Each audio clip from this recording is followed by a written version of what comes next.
Hey everybody, it's QuiteGoneJin here. Let's get into some Fallout 4 mod showcase. Today's mod is going to be by Zero-san, traits and more perks. What this mod gives is exactly that. Some more perks, very interesting ones, and some more traits. It looks like he's constantly working on the mod, as there are also some that are in a beta phase, so I believe this is a mod that you should keep your eyes on because in the future he will be adding more to it. So while we're playing some Grognak the Barbarian, that's right, this is the PIPBOY video game, the game in a game, and it's an actual RPG game called Grognak the Barbarian, and I found it really addictive. I actually was right in the middle of talking to Dr. Amari with Nick in the main storyline, and then I found this PIPBOY game in her office, and I was just like, hold on 1 minute, hold on, we gotta play this game. So feel free to watch, enjoy, and let's talk about this mod. I'm going to read to you some of the perks and traits.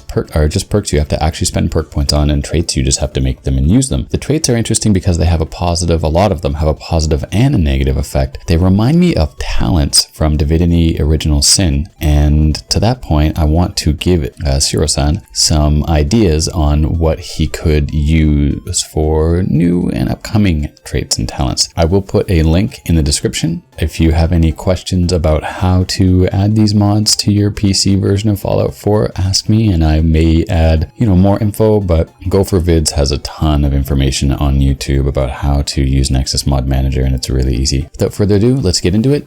Determined. Nothing can stop you when you put your mind to something. You gain a permanent bonus of 25 to your damage, energy, and rad resistance, and your limbs are twice as hard to cripple. But all chems, including stimpaks, have absolutely no effect on you. I love this. This one's cool. These are traits, by the way. That's why they have a negative side to them. Fast metabolism. Stimpaks and radaway work twice as quickly, but your rapid metabolism makes you doubly susceptible to poison and radiation. I don't know if I agree with the logic on that one, but it's interesting. Fear the Reaper. Live hard and fast.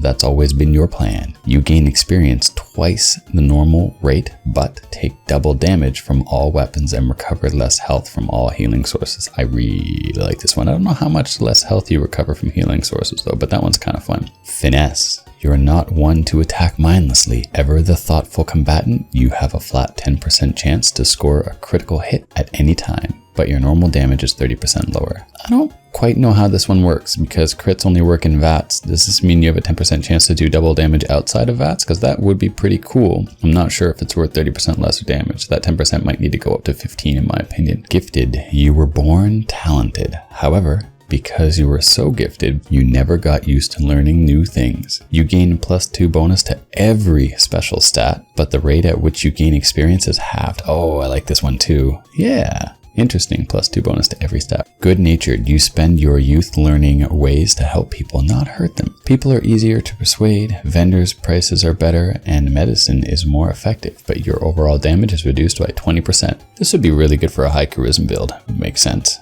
Although, actually, I don't know, because high charisma builds already persuade people very easily. Maybe. I don't know. It feels like it might be redundant, actually, for the builds that would use it. Heavy-handed. This one I liked a lot. Who needs finesse when you have raw strength? Your melee and unarmed attacks do 20% more normal damage, but critical hits do 60% less damage. Right now I'm playing the Raider build. It's a Fudge Muppet build. You can take a look at it, and it's got no VATs, but lots of melee damage. This would be perfect for it because I don't do any VATs, so the critical damage wouldn't mean anything to me. Small frame. Being the shortest kid in class may not have done much for your self-esteem, but it sure does make you a smaller target. You gain +1 to agility, but your limbs are 25% more easy to get crippled. Tactical bombing. Relying on splash damage is for amateurs. A skilled individual will always destroy the right target at the right time. All your explosives do twice as much damage, but the radius of your explosion is halved. I like this one, especially if you have, if you can craft your explosives. New traits in beta. So these are ones that are, I believe, not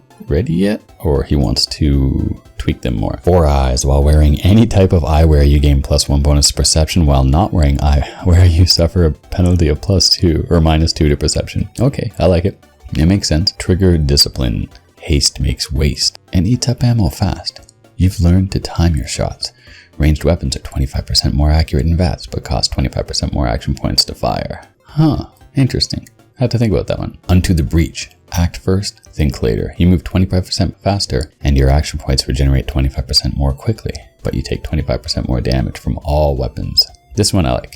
Yeah. It seems really balanced. The heavy-handed trait has been changed in beta to more closely resemble its incarnation in earlier games. A new trait, Bruiser, has assumed its old function. Bruiser, those misshaped lumps of flesh you call hands aren't much for artistry, but they sure do leave a bruise. Your melee and unarmed damage is 20% lower, but all attacks have a 5% chance of knocking your opponent flat on their face. Yeah, not bad. Perks, let's look at the perks. These are the ones you have to spend points on. Adrenaline Junkie requires level 28 and Perception 6. Nothing like ending some poor bastard's life to get the blood pumping. You regain 10 action points whenever you kill something in VATS. Cautious Nature. When your blood gets pumping and your heart start pounding, your senses become almost superhuman. You gain 3 points of perception while you're in combat.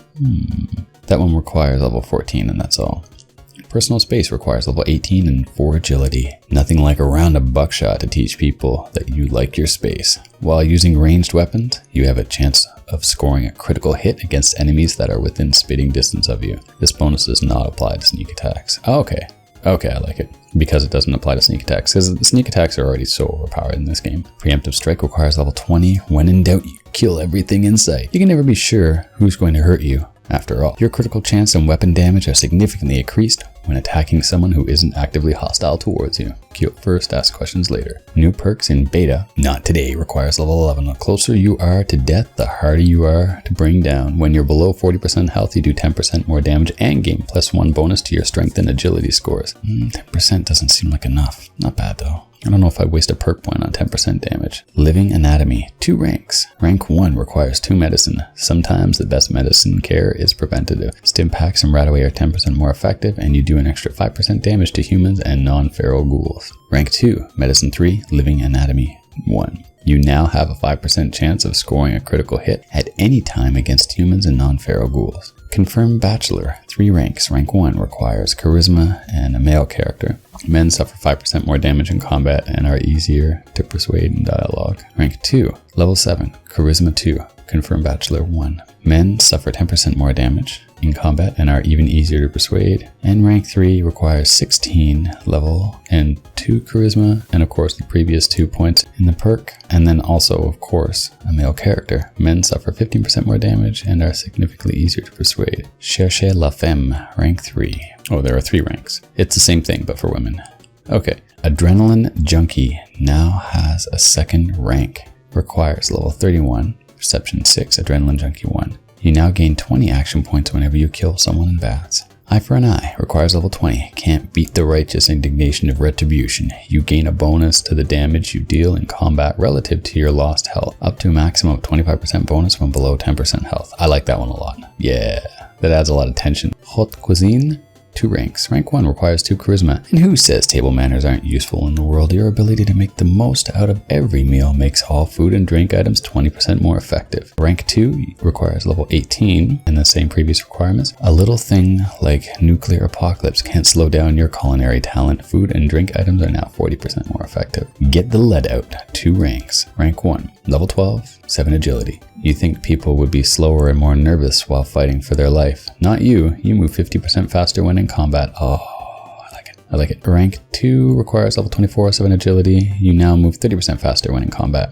And Big Game Hunter requires level 11, endurance 6. Nuclear apocalypse or not, humans are still the top of the food chain, and you're the proof. In combat, you do 75% more critical hit damage against animals and mutated animals. Swift Learner, 3 ranks. Rank 1 requires 4 int. Whenever experience points are earned, you gain an additional 5%. Rank 2 requires 5 int. Level 4, and it gives 10% extra bonus. The level 3 requires level 8, 6 int, and the previous points in the perk, of course, and it gives you 15% bonus XP. This brings up a really interesting discussion. Remind me, I'll talk about it at the end. We're almost done. There's only 3 to go. Math Wrath requires level 10 and 7 int. Fear the power of the floating point unit. You've optimized your PIPBOY VAT logic to reduce all action point costs by 10%. Not bad. Monkey Wrench requires Robotics Expert 1. You're familiar enough with robots To take them apart is a snap. Doubly so if you don't care about putting them back together. You deal 30% more damage against robots when using unarmed or melee weapons. I like that because melee is difficult against robots. Nerves of Steel requires level 26, agility 7. You've seen so much that nothing can knock you off your game anymore. In VATS, your critical gauge charges 10% faster. Well, we come to the end. That was it. Not so bad. All of them are interesting and they do add a little bit more depth to the game, but they're not super interesting. Someone else brought this up in a YouTube video that said, basically, perks are not doing what they should. And I can't remember the person who put out this video because I watched it and then kept on going, but I will try my best to link it. If anyone else knows it, feel free to do so as well to give the originator some credit. But I basically said that perks should be thought of as ways to cheat the game, to change the way the game works, not to just to add to basic stats or basic skills. Adding extra damage or adding more to something you already have or something you can already do in another method, like raising your basic special or raising damage with a certain weapon, is kind of boring. And it made me think of Divinity Original Sin, because in that game, traits, I believe is what they're called, they changed the game. They, as this original person who spoke about this on another YouTube says, they let you bend the rules so that you feel like a hero and that you can add a lot of personality to your character. So here's an example. In Divinity Original Sin, there is a talent that allows you to talk to animals. If you have this talent, when you can talk to animals and they'll give away secrets and you get experience for conversation a lot in this game. So it kind of completely changes the way you play the game. And there's another one called Leech, and blood flies around when you do physical damage to things. If this leech character who has this talent touches blood, he soaks it up and heals. This completely changes gameplay for the characters that choose it. There are lots of other ones that are very, very different. There's one called Glass Cannon where you do twice as much damage, but you have half as much health. These,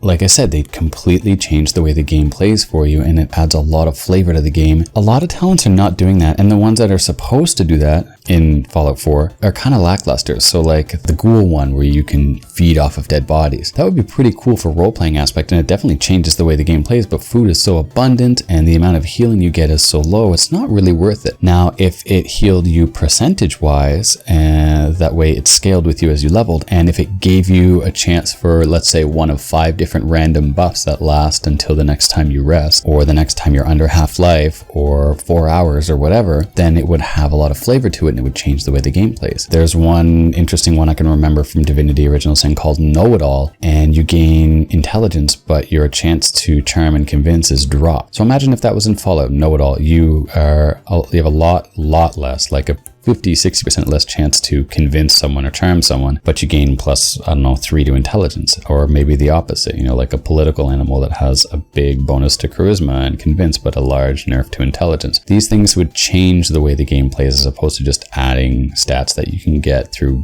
other things like getting better equipment or more health or, you know, leveling up one of your special stats. Anyway, that's it for me, guys. I still say this mod is something you should keep your eyes on. Keep a lookout for it. It's probably going to get a lot better if the creator decides that he wants to, you know, add more flavor to it. That would just make me happy as well. And let's hope that's what happens. Thanks so much, guys. I hope you enjoyed the Grognak the Barbarian gameplay. Have yourself a wonderful, wonderful day. Bye-bye.